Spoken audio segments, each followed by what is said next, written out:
What's going on, everybody? This is Black Men Sundays. I'm your host, Corie Murray, and we're talking about generational wealth. We're talking about finance, and of course, we're talking about business. It's a Black Man Sunday. Time to put all childish things away. I refuse to be the man I was yesterday. Gotta put my best foot forward and elevate. And before we introduce today's guest, my brother Eric from Huntsville, Alabama, who do you have for our Black Men Sunday spotlight? Hey, thank you, Corey.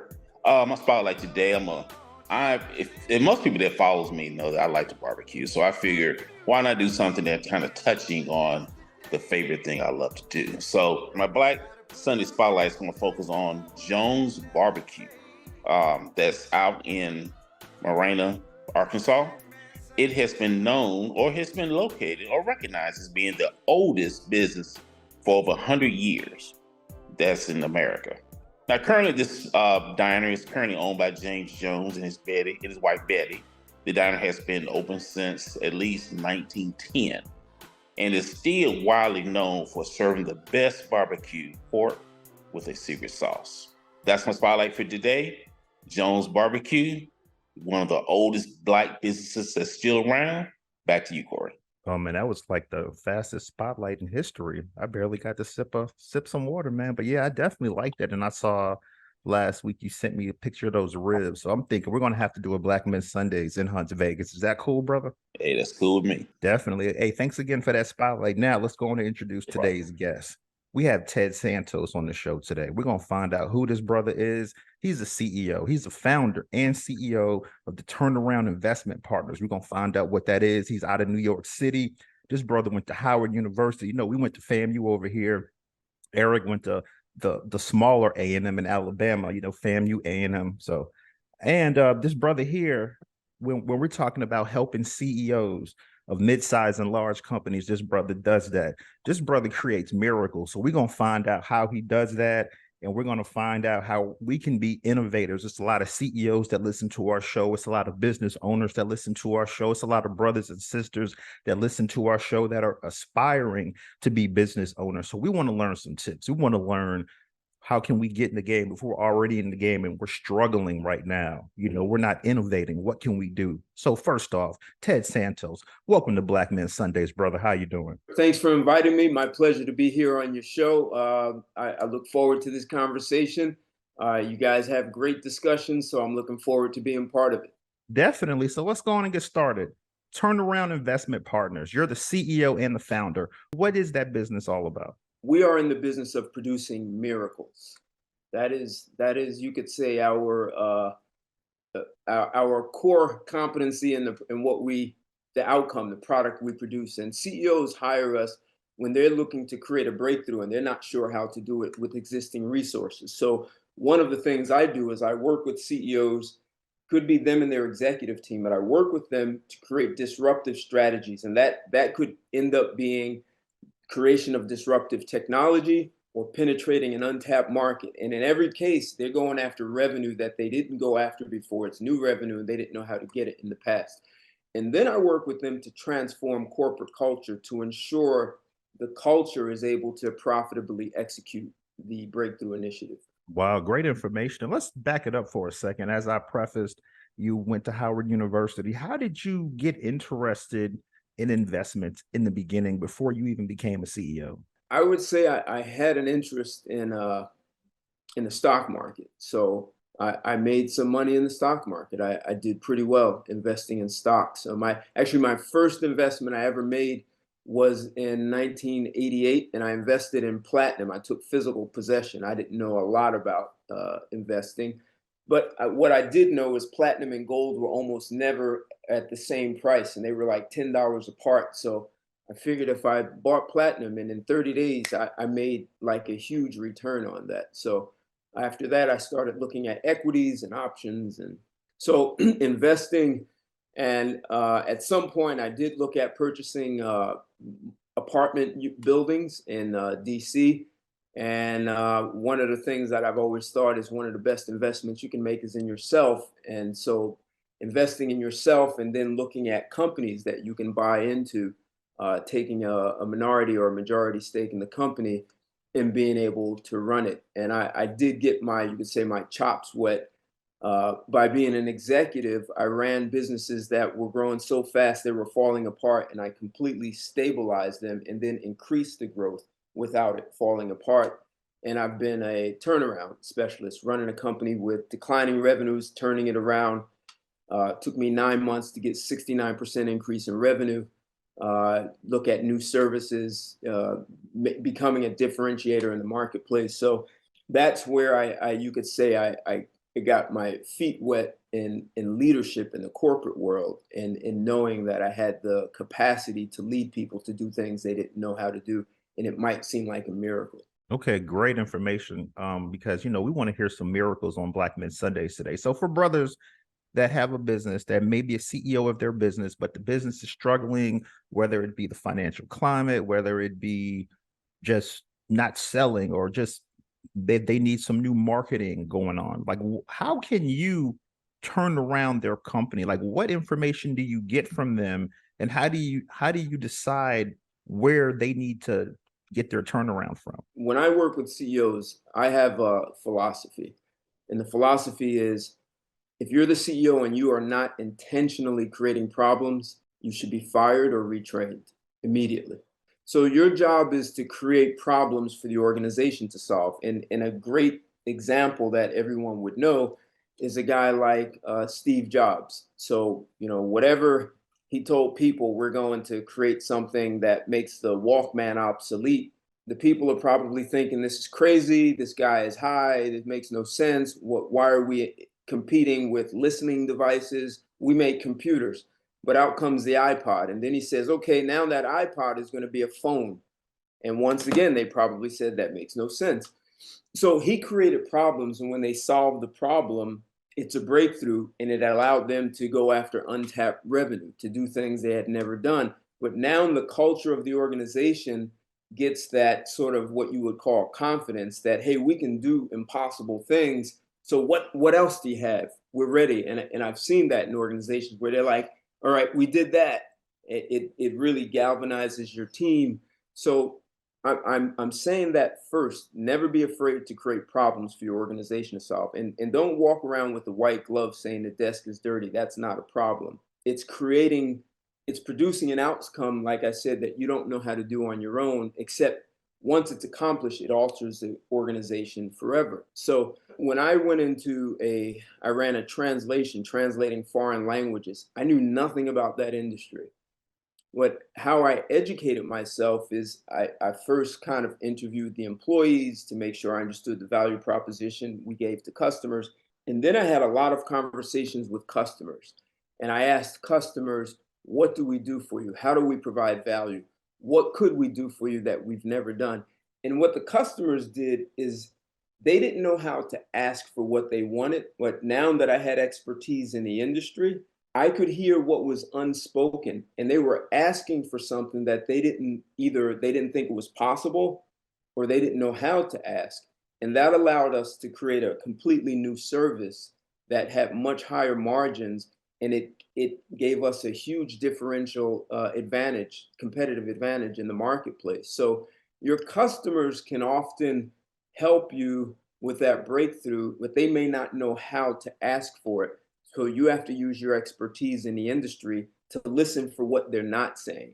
And once I told the employees we're creating this new service, well, that's a problem because the employees don't know how to even deliver it, because we're doing something that no one else in the industry is doing. When companies call you or CEOs call you, how do you get them to innovate? Because a lot of times with these companies, you kind of get in a comfort zone. You're doing this, it worked a while, but something happens and now it's not working. So how do you get the companies or the CEOs, how do you get them out of the comfort zones and make them become innovators, and at the same time be a disruptor in the industry? It's a really good question. The short answer is to say, I work with people to unlearn what they already know. So you could say what you know hides what you don't know. So at one time, what they knew was the Earth was the center of the universe and all the planets revolve around it. And they made decisions based on what they knew. And some guy named Copernicus came along and said, well, that's inaccurate. And so people often don't want to hear things that may invalidate what they know. And you talk about comfort zones. Someone once asked me in an interview, how do you know a company is in trouble? And I said, because it's successful. Wow. So when Wow. you're good at something, it's kind of what you were alluding to. Man, we're good. We know how to do this. And we'll just do this over and over. And they'll do it until someone outside the industry disrupts them. And now they're forced to play catch up. So when I work with CEOs, I have a methodology. I created something called the disruptive leadership model. In the disruptive leadership model, it is ultimately about creating disruption on purpose. At the base of that, you really have to get people have to have integrity, right? If you say you're going to do it, you do it. If you say you're not going to do it, you need accountability, responsibility. These are things that you need at the base of leadership. But you also need to unlearn things that you think are true. And this is one reason why most disruption comes from companies outside the industry. Everyone in the industry already knows the facts. They know what you can and can't do. What someone outside the industry, they're not limited by those beliefs. So they try things that people in the industry won't try. I mean, technically, Sony should have come up with the iPod. That was their industry. The MP3 player existed. All Sony had to do was take it, put 1,000 songs on it, and make the Walkman obsolete. But they let someone outside their industry do that. Sony had to play catch up. They did make an MP3 player, but now they were behind instead of them continuing to lead.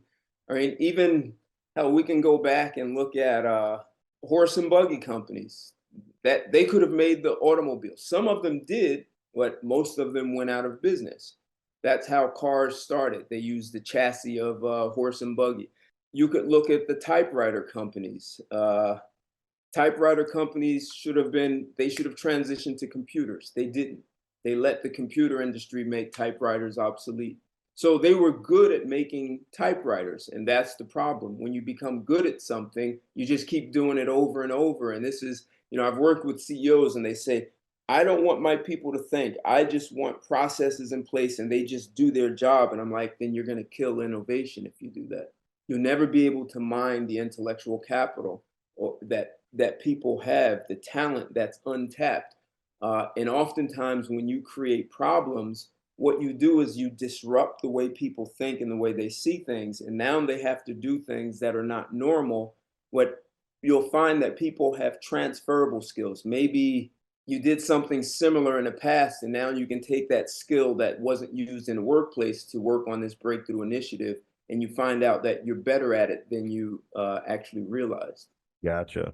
And early on, you said basically the way you started your business, you did some investing. So I want to talk a little investing real quick because a lot of brothers and sisters are like, the market's kind of coming up a little bit now, but for a while the market was down. A lot of brothers were pulling their money out. So my question for you is, at this point, are there any good, because we're trying to get some money going too. I have individual stocks, I have group stocks as well, but I do mine through my financial advisor because I learned I'm kind of one of those emotional guys. Okay, the stock's up, stocks up. Then once it starts dropping and I got those 50 or 100 or 200 shares, I start getting a little nervous. I can't even have a good day because I'm watching this like every minute of my day. So for you, looking at the market now, are there any companies that are good investments at this point for you?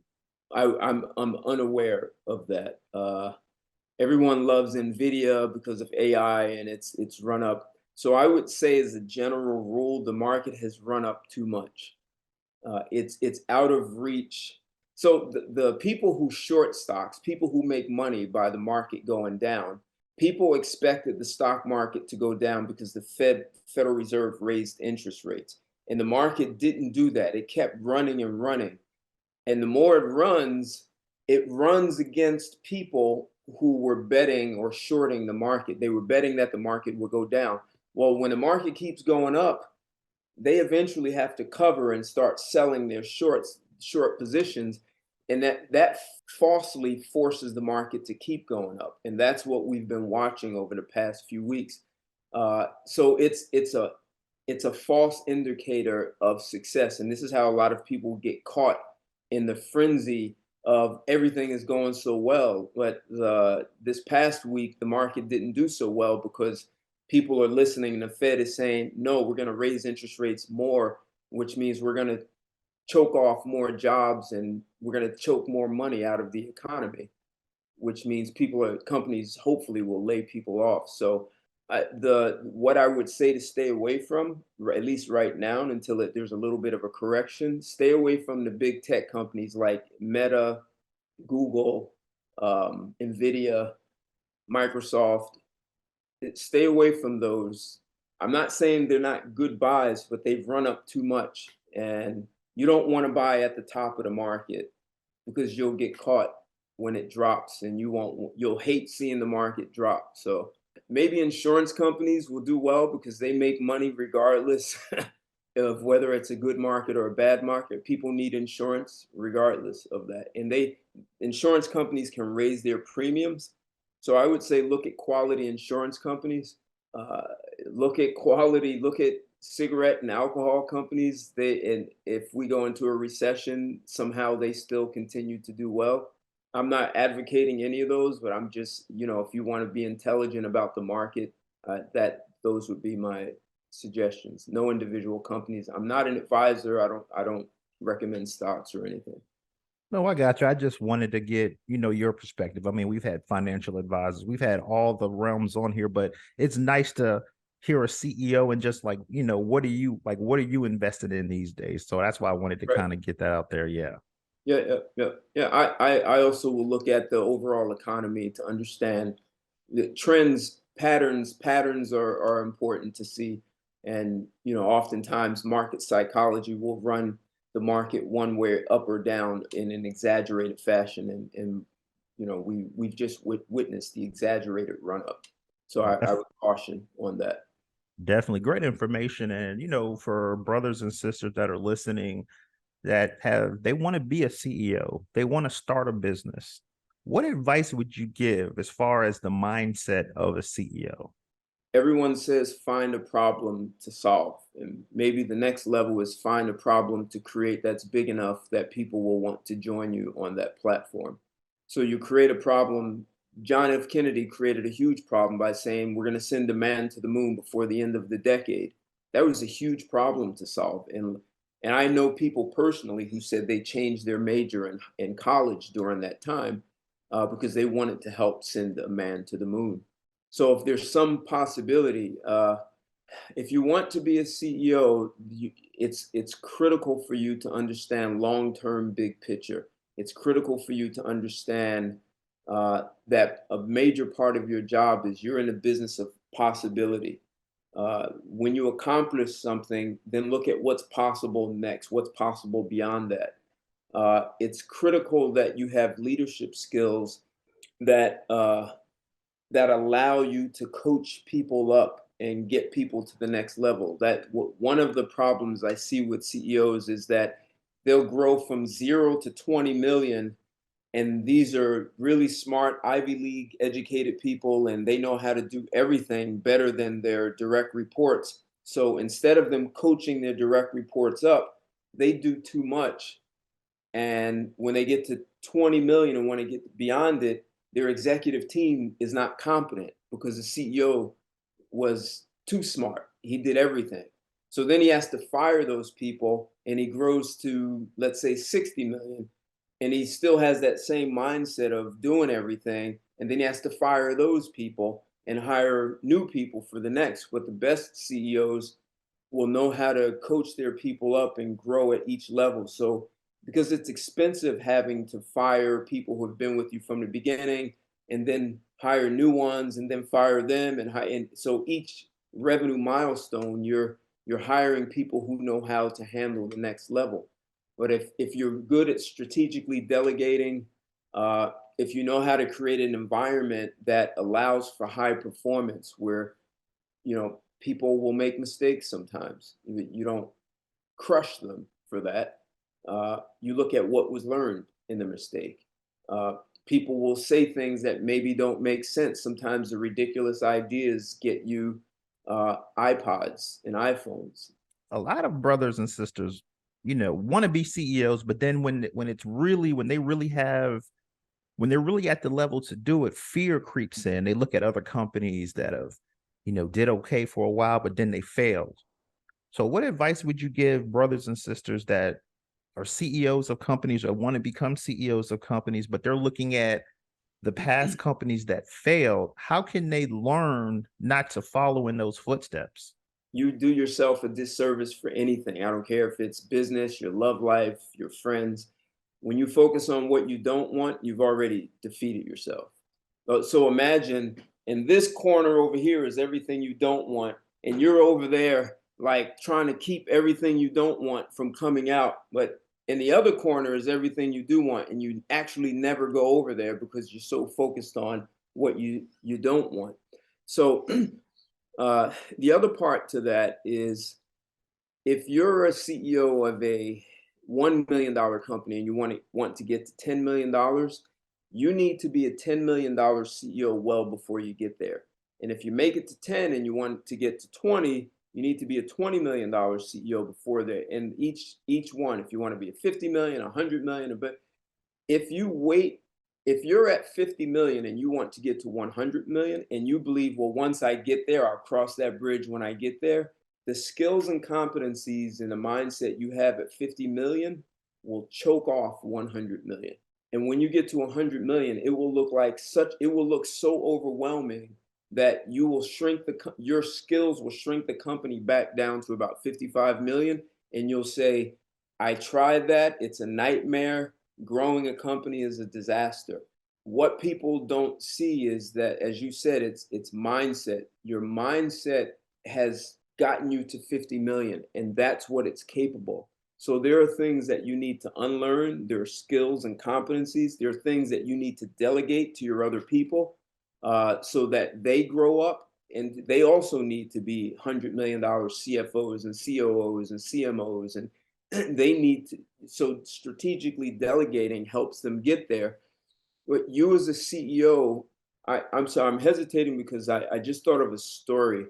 I used to do these CEO roundtables. So I invited CEOs. You had to have revenues between 100 million and $1 billion. That was it, and only CEOs. So I'd invite the sitting or current CEOs of companies, what I call middle market, and then I would invite former CEOs of Fortune 500s. And I've had CEOs of NCR, Chase Bank, Dun & Bradstreet, Xerox, Harris Hotel and Casinos, the CEO of the New York Stock Exchange. I mean, I've had really heavy hitters. And one of those CEOs said that he was very good at growing companies and he was great at turnarounds. And he said he told at a roundtable, he said he went into one company and he thought to transform the company, he would just fire like 30% of the employees and start bringing in some of his own people. And these people need to be transformed. They're screwed up, blah, blah, blah. And then it wasn't working. So someone convinced him that if he transformed first, then it would be much easier. So he tried it. So he went through the transformation. And he said once he did that, the rest of the company followed him. So if you want to grow, looking at other companies is kind of irrelevant. It's your transformation that will be more valuable. And if you only think that it's your people that need to grow and they should fix themselves or be better, if you transform, they're going to follow that lead and go with you. So it's really does start with leadership. Great information. And coming from Howard University, you're a CEO. Who were your mentors that you looked up to? And what advice did they give you? I learned leadership under very extreme conditions. And maybe I have an answer to mentor, but not in the sense that you think. So I'll quickly share two stories. The first one, I was 6 years old. I watched my mother run with broken legs. She had broken legs because she took her, I'm the oldest, I was the oldest of three. She took us to a New Year's Eve party at her mother's house, and she dropped her brother off in the next town, which was Newark. And And then she said, "Oh, my children are on the front seat. My brother and his wife are in the back. I'll leave my children because it's, 5, 6 in the morning. It's dark. It's New Year's Day. And 100 yards from home, the car is wrapped around a tree. And I was just tall enough to see over the dashboard. And I watched my mother run home. And my father, he came with his cousin, carried us out to the car. I still even have a scar, nose broken. So I saw my mother run. She didn't limp, crawl, nothing. And when I saw her run and then later learned her both legs were broken, my life changed forever because now I was trying to understand what is it that human beings have in them that allow them to run with broken legs, like without hesitation. And so I'm 5'6", weighed 143 in high school. I was dunking basketballs. I was a starting defensive nose guard. And when I say starting, I was punishing the other team at 143 because all I was after was how do you pull that out of you? Fast forward, I'm 21. Both my parents die. We bury them. I'm the oldest of four. And imagine I'm 21, my brother's 19, and my two sisters are 12 and 16. That same mindset of this is all that's left of the family. So now, how do you lead children? And I'm their brother, and I have to serve some role of a parent at the same time. And there's a lot of things that need to be done, and people are distraught. So I'm asking my 12 and 16-year-old sister to do things that they absolutely do not know how to do. So I learned how to lead in the middle of chaos. Keep your head. What are the things you want to accomplish? How to delegate. And then you're asking people to do things they don't know how to do. So how do you coach them up so they can do these things? And then they volunteer to take on even bigger things. So I took that and transferred it to my professional life. So when I was leading, I had that same mindset of the company's in chaos, and I knew I've seen worse than this. So, and I survived that. So I'll definitely survive this. So what do I need from my people? And when they came to me with problems, I knew how to coach them up so that I basically made myself obsolete. And this is something that a CEO needs to understand. The faster you can make yourself obsolete, that your people don't need you for like 90% of things, you can work on growing the company to the next level. You can focus on these possibilities and differentiating yourself in the marketplace, whether it's acquisitions, new property, whatever it is, new client, new kinds of clients, new services. When you can make yourself obsolete and your people are able to accomplish things without running to you to put out fires, because the last thing you want to do as a CEO is be a fireman, putting out fires all the time. So my parents' death really taught me about leadership in a huge way. I can't even describe how valuable it was, and I wouldn't wish that on anyone. But if someone wants to read about it, Malcolm Gladwell wrote a book, David and Goliath, and he talks specifically about how a child who has a parent dies around the age of 20, 21, they develop leadership skills. And he cited a number of Fortune 500 CEOs. So what he was looking at, what are possible disadvantages that turn out to be your advantage? And he researched different things, scenarios where that was, and the loss of a parent was one of those. Because I feel like these days you hear so many people, oh, I want to be a boss. I want to run my company. I want to be a CEO. What's one of the biggest misconceptions that people that aren't CEOs think? They think they're there to tell people what to do. If you're telling your people what to do, you as a leader, you're incompetent because you hired the wrong people. Or people talk about trust. You're creating a culture of no trust. You're telling your people, I don't trust that you can get this done. I'll do it. I won't delegate it to you. And then they won't trust the people under them, and that can even spill over to your clients. Okay, great information. And our show is about generational wealth. One thing about CEOs, it's a little easier to establish generational wealth because of the income levels, especially when we're talking about the African American community. We're more heavily on the generational poverty side of things. So what are you doing for yourself, for your family, that's establishing generational wealth? So, aside from money, one of the most critical things that I see, and I don't have children, but I have nieces, is that you prepare them to be in a position of power. That's not something that's taught in the Black community. You're taught to go out and find a great job with great benefits. But when you are looking for a position of power, you look at things differently. And what do I mean by that specifically? Economic power. If you truly want economic power, the path that you get on is to own natural resources. And then you own an industry. When I say vertically integrate an industry, do you know what I mean by that? No, I don't. Go ahead. Okay. So let's take oil. If you own the oil rights, the mineral rights to oil, you own the oil wells, you drill the oil. Instead of just selling the oil to someone, you build the refineries.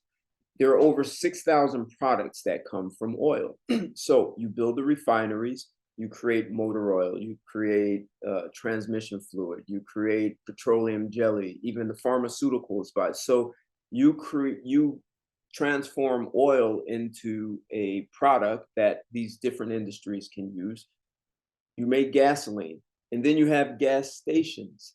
In your gas stations, you can sell motor oil and all these other things. You can have a retail store that sells motor oil. That's one industry.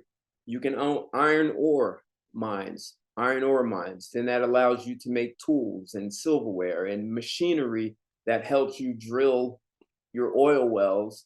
You can look at car manufacturing, but now you own the iron ore. What that does is, as a Black community, it allows you to give jobs to people in your community. And then you take that money, your profits, you hire lobbyists, and you pay lobbyists to change or create laws that are beneficial to the businesses, to others. Like, so if you integrate it from oil up to gas stations, now you can have laws, tax benefits, international trade benefits that are good for the businesses of your community, and also that are beneficial to the people of your community. So now you are governing your own community, as opposed to someone else hiring the lobbyists and making laws that either maybe benefit you or they're written to benefit you, except there are loopholes that benefit everyone else better than they benefit you. But if you now are, as a community, and you have your leaders saying, these are the laws, you're not saying this is the Black agenda, you're saying these are the laws that we want passed, and you go through the system that's already in place. You hire lobbyists, they go speak to the legislators, and if the legislators aren't doing what you want, then I'm going to go to you. If I own the oil company, I'm going to go to you and say, look, I want you to be a senator here in New Jersey, and I'm going to make sure I'm going to finance you so you win. And once you're senator, you need to protect our agenda, the laws. You need to go create relationships with other senators and make sure our laws are passed. That's raising your children to have that kind of power. That's a different way than saying, we have an agenda and you should give us something. No, we're not looking for you to invite us to the table. We've built the table and you're not invited, but these are the decisions we've made at our table. And you, as a governing, as a legislators, your job is to pass them and enforce and use the enforcements to protect our laws. That's it. That's a very different mindset. And that's what's missing. But it takes a different kind of organization and collaboration. All of the pieces of the puzzle are there, the money's there, the education is there, the talent is there. But no one's put the puzzle together for them to all work so that you're now governing your very own community. Oh man, that's a gem right there. I appreciate you.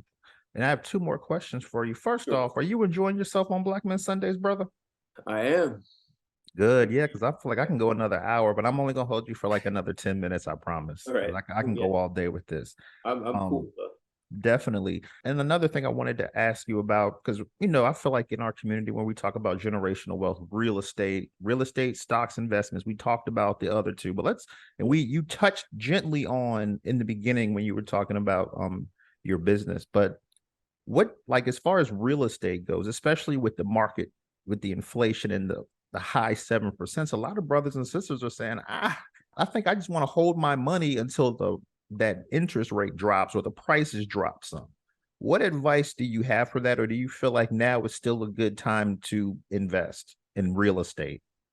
Interest rates are probably going to go slightly bit higher, and it may be a long time before they drop.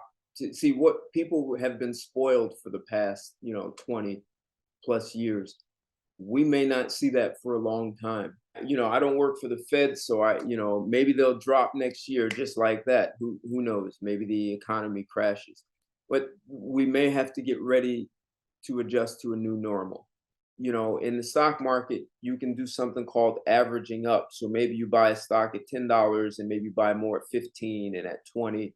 At some point you stop buying more. So if you have the capital, if you can get a good deal, if you can negotiate good terms, it may be okay to do that. Maybe the best thing is to look for something distressed, would be in this kind of environment. If you can find distressed property and buy something with equity already built into it, it would be the best. That would be the best suggestion. It may take a little bit more effort, but it'll be worth it than buying something that could be at the top. But the thing is, a lot of people are not selling their houses, so there is not enough supply. So that's what's keeping demand up so high. With the new home makers, they are building like crazy. Yeah, because it's funny you say that, because at various times of the year, I would, get letters in the mail. Hey, we'll buy your house. We'll buy your house. And the prices are great. I'm Right. like, wow, I'm going to walk away with some money. But then when I'm looking around at other What are you homes, gonna I'm buy? looking at it's less property. Right. I'm losing almost half the square footage, and I'm basically paying what I just sold the house for. So I'm like, no, I'm good right here. I like money too, but Right. I don't like money so much that I'm gonna spend it all, and I don't have anything to say, okay, I sold the house, but I don't have any equity or any Yep. money off of it. So I totally understand that. But what about from a business perspective? Is it smarter for a company? Because I see a lot of companies where they rent the property that they're in, or they rent the building versus ownership. So what advantages do you have as an owner of the building that your business is in versus renting that building? Yeah, I would. I'm not an expert in that area. Say as a renter, there are certain things for which you're not liable, and the owner is liable for that. That would be, the one advantage. If your roof is leaking or caves in, or pipes break, you get flat. There are certain things that you're not liable for. And I'm sure that there are some tax advantages to being an owner at the same time. So a financial advisor, your CPA would have to be the one to sit down and look at the cost benefit analysis on that. What perks does a CEO have, as far as whether it's benefits, or because None, our show is about zero, generational work? none. Really? Because I've heard, you get a better benefits package. So what? The commitment that's required, the buck stop, everything is on you. Like if you're doing it for the those are not perks. That's not a reason to be CEO. You got to be highly committed. You got to be committed that look, a CEO has a job. You have stakeholders.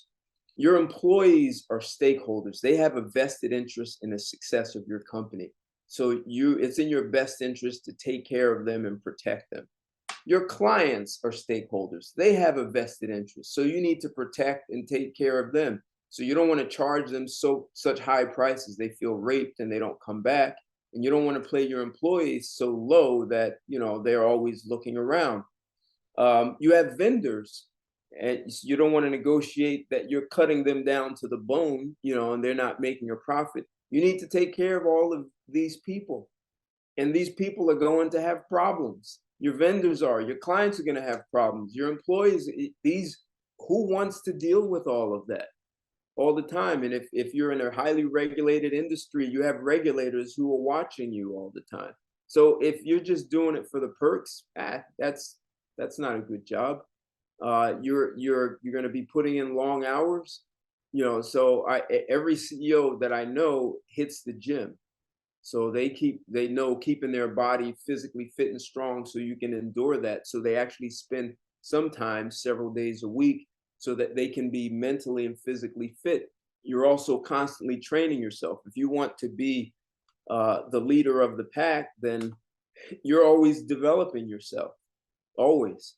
Otherwise, someone's going to knock you off. You're going to become irrelevant. So if you're not looking for that kind of highly committed, standing for something, standing in a way that you've created a platform for others to join you, it's your that commitment to accomplishment, to great accomplishment, that is its reward and perk.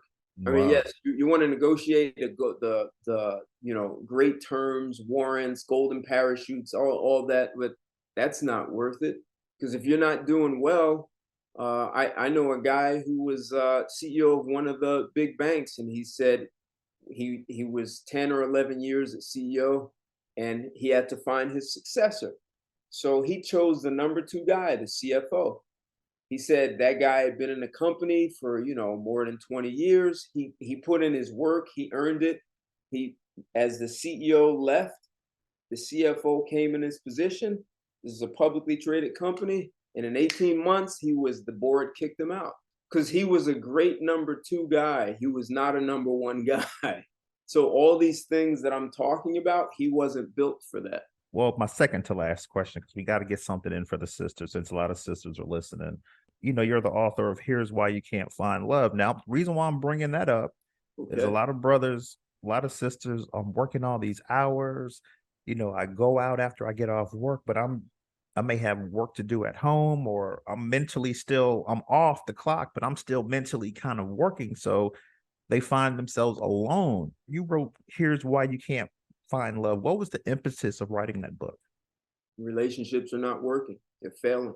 Most marriages end in divorce. That's marriage. That's not even counting the relationships, that start and fail. And just as a side note, it's still related to business. Corporate America is losing $300 billion every year because of something. Why do you think they're losing 300 billion every year? Take a guess. They're losing 300 billion in workplace productivity. Sorry, let me add that. They're losing 300 billion in workplace productivity. Yeah, take a guess. What do you think?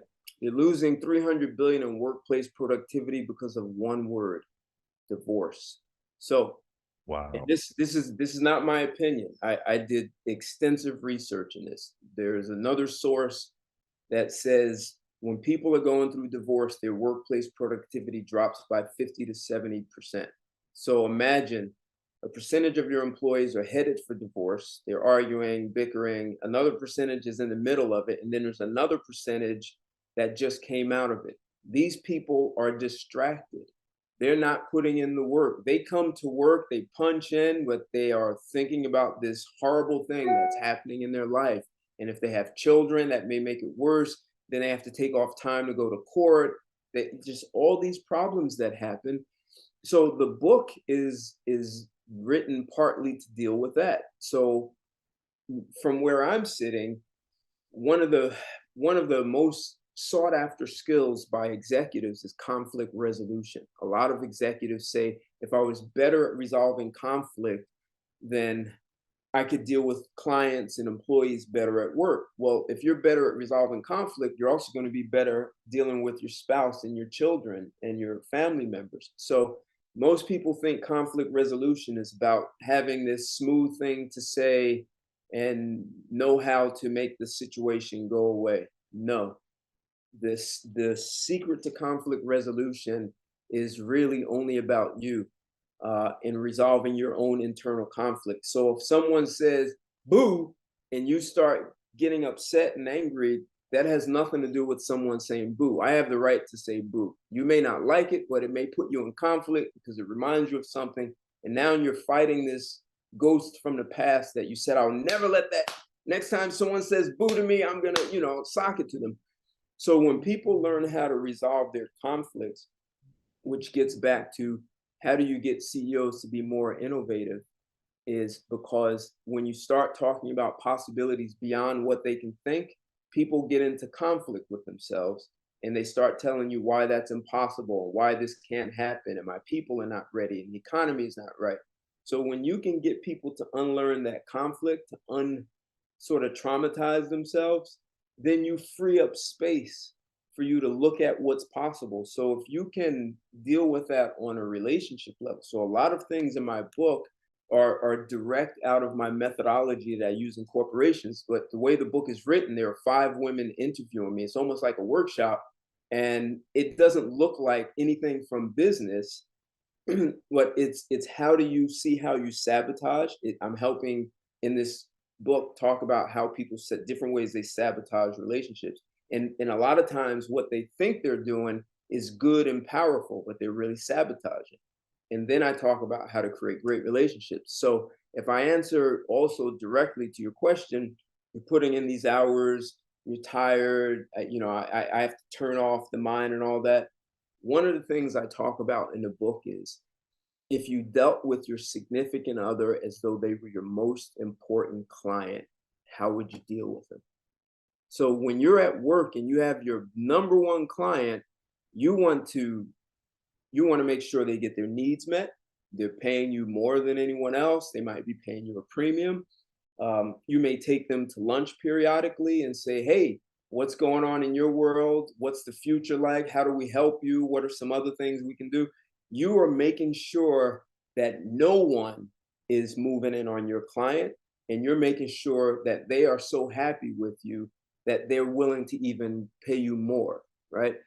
So if you dealt with your spouse, in the book, I call it being a professional boyfriend or a professional girlfriend, professional husband. So if you were a pro at being a husband, you would have that same mindset you have to your client, that you take care of them. If there's a conflict, we're going to resolve it because I want to keep providing a service. And what you give me in return as compensation for my services, I want to keep receiving that. And if you both look at one another as a client, so it's not so much that you have 100 hours a week together, it's the quality time that you have with your significant other, that you're making sure their needs are met, and they're looking at you as their most important client, and they're making sure your needs are met. Oh man. Oh man. And where can we get this book? It's all over. It's Amazon. You can get it inside Barnes and Noble. You can get it online, Barnes and Noble. All the electronic bookstores, it's there. Definitely. And for your business, turnaround investment partners, you help CEO of mid-size and large companies. So when we say mid-size, like what type of capital are we talking? Well, I'm usually looking at revenue, so their gross revenue. I'm usually working with companies that are 50 million and up. But I've worked with some interesting all-female legal companies and medical facilities that just 0 women in the place. And I worked with the entire organization. Those were much smaller than 50 million.